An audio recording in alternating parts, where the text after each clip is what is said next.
Tarix boyu nə qədər qaradərili mütəfəkkir tanıyırsınız? Tarix boyu çox ciddi mütəfəkkirlər, çox ciddi aydınlar olub ki, Kant dövrünün aydınları, məsələn Kant kimi bu insanlar irqçi olublar, rasist olublar. Kantın əleyhinə yazılmış çox ciddi əsərlər var. Kantı rasizmdə, feministlərin dilindən desək, seksizmdə itham ediblər. Çünki Kantın həm qaradərilər barəsində, həm qadınlar barəsində rəyi var. Aristoteldə görmək olur, qadınlar barəsində dediklər ki, Bəli, qadınlar bəli, bəli. qullarla bir tutur. Hətta Konfutsiyada belə bu düşüncəni Var. İndi mən bu əks arqumenti nə qədər gətirdim? Nə qədər mütəfəkkir, filosof, orta əsrlərdə tarixə yön verən, qədim dövrlərdə tarixə yön verən qaradərili kişi tanıyırsınız. Yəni bu Kantın o dediyi ki, qaradərili ancaq yaxşı qul ola bilər, xidmətçi ola bilər, amma o filosof ola bilməz, o cəmiyyətdə aktiv bir reformist ola bilməz, siyasətçi ola bilməz. Bunu təsdiqləyirmi? Bu göstərir ki, məhdudiyyət oldu. Heç kim bu günəcən çıxıb demir ki, tarix boyu qaradərlilərin heç bir elmdə, fəlsəfədə, incəsənətdə aktivliyi olmuyor. Deməli,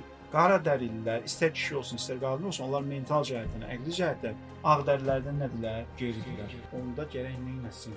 Kişiləri də işə qoysun. Kişilər qadınlardan zəka cəhətdən üstündür. Hansı kişilər? Qaradərli yoxsa ağdərli? Orada bir bölgü aparmaq lazımdır.